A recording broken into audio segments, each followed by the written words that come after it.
When we imagine an evil killer, images of a tall, mysterious, evil man often come to mind. Sometimes these impressions are true, but when describing the cold-hearted killer that confronted Australian businessman Morgan Huxley as he walked home from a local bar, these stereotypes couldn't be further from the truth. On September 8, 2013, shortly after 1 a.m., Morgan Huxley was heading home from a local bar, drunk and alone. Morgan lived only 600 feet from the pub, and he was convinced that his towering 6-foot stature and impressive 14-stone weight would keep any dangers at bay. However, Morgan was unconscious of the malevolent presence following him in the dark as he made his way home that evening. He also had no idea that this stalker followed him all the way home from the pub. Welcome to YARO Crime. Today, we will discuss the terrifying true crime story of Australia's babyface killer, Daniel Jack Kelsall. Before we continue, please take a moment to like the video and subscribe to the channel. Thanks. Morgan Huxley was a big man who stood over 6 feet tall and weighed more than 14 stone. Those who knew him described him as a gentle giant with a laid-back attitude and a warm and pleasant personality. He generated emotions of safety and protection in those around him, and his charisma made him well-liked by all who knew him. He was also a dedicated person who valued education and was resolved to make the most of every chance that came his way. He worked hard and eventually succeeded, gaining a qualification in ocean engineering. Morgan established a successful profession for himself by 2013, and he ran a modest business, which focused on maritime repair. Morgan's personal life was flourishing, alongside his professional achievement. He had a close circle of friends and was largely recognized as a successful and well-respected guy. Despite his determination and focus, Morgan also knew how to have fun. So when one of his best friends revealed that he was getting married in 2013, Morgan and his friends saw it as a perfect opportunity to celebrate the occasion. The engagement party took place on September 7, 2013. As the night progressed, the boys found themselves in the midst of an unforgettable celebration, with drinks flowing in and conversation booming. They appear to have had a bit too much to drink at the end of the night, and Morgan had somehow misplaced his shoes. As the clock reached 12 o'clock, they decided to call it a night and prepare to return home.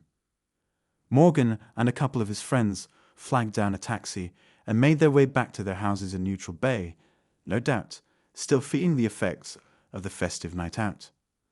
Morgan wasn't quite ready to call it a night yet, so he proposed to his friends that they should stop at his favorite bar on their way home for one final drink before calling it a night. His friends were not too keen on the idea, so they declined, but that didn't stop Morgan, who was still in the mood to party on. So he went to the nearest ATM, determined to get the cash he needed for one last round. Morgan entered the bar with a pocket full of cash and a hunger for adventure, ready to keep the celebration going. What he didn't know, however, was that this decision would lead him down a risky path that would change the trajectory of his life forever. He sat near the front door, watching TV or scrolling through his phone and drinking beer, gracefully ignorant of the danger lurking nearby. Morgan was captured by surveillance cameras as he left the bar and made his way home at 1:25 a.m. He got home safely to the relief of his housemate, who was already in bed at the time he made it back to his apartment. She heard him enter the house and close the door behind him and then head to his bedroom. Feeling relieved and satisfied that her friend was home safe, she put on her headphones and attempted to fall back to sleep. But just 15 minutes later, she was startled by a knock at the front door. She thought Morgan had probably ordered some takeout, or perhaps it was one of his friends coming to check on him. She didn't get up to see who it was and instead continued to sleep.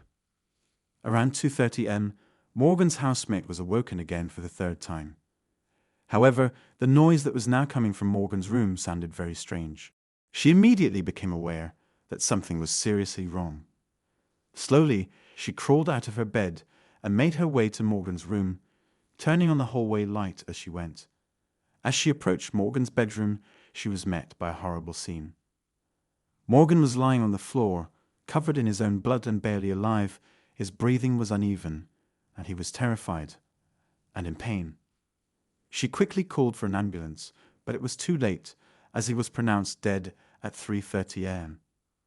Authorities were met with a scene of unthinkable violence as the investigation into Morgan's death began. His body was riddled with knife wounds, including 28 stabs on his back, neck, shoulders, and head.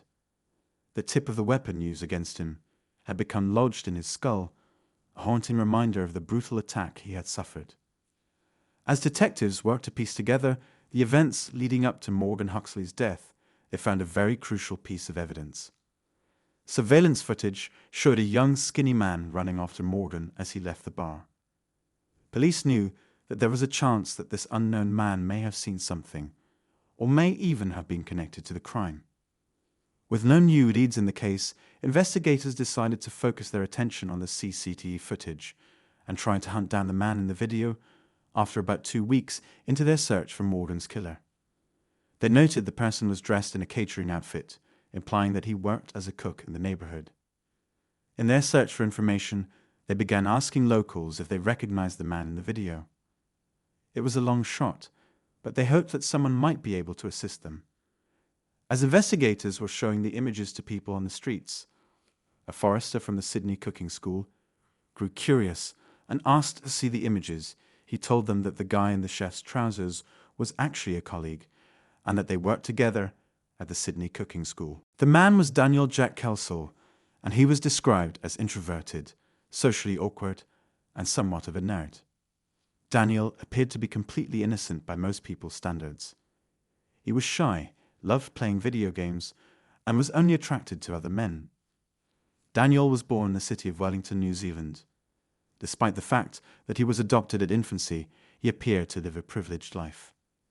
His foster parents were well off and owned their own real estate company, and Daniel grew up in a secure and caring home. His family went to great lengths to ensure that he was properly raised.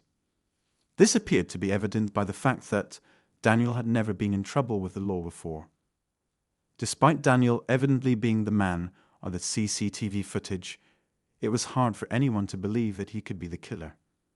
Police eventually called Daniel for questioning, and it turns out that he had, in fact, bumped into Morgan on the night he was killed.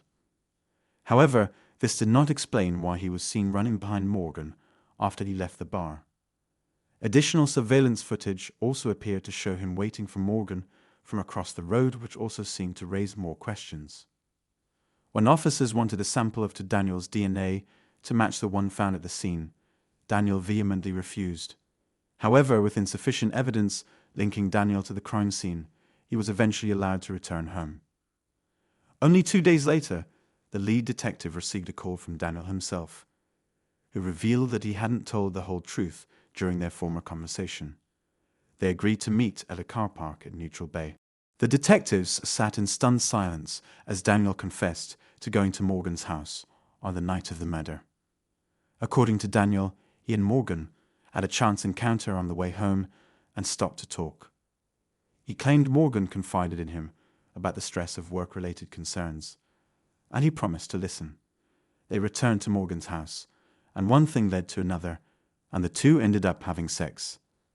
Daniel said that he left shortly after the intimate encounter, but not before he saw an angry woman entering Morgan's apartment. Police found Daniel's version of events hard to believe, as there was no evidence to suggest that Morgan had ever engaged in sexual activity with men.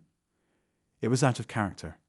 So, as a result of his suspicious story, Daniel was arrested for his possible involvement in the crime.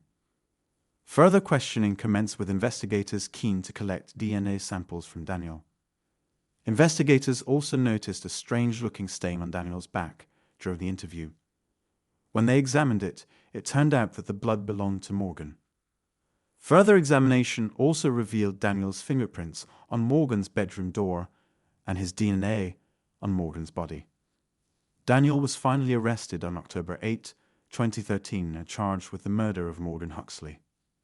Daniel Kelsall was found guilty of murder and was sentenced to 40 years in jail, with a minimum of 30 years behind bars before becoming eligible for parole. He will be eligible for parole in 2044. Thanks for watching. Let us know what you think about this case in the comments, and please do not forget to like and subscribe to stay up to date with our latest videos.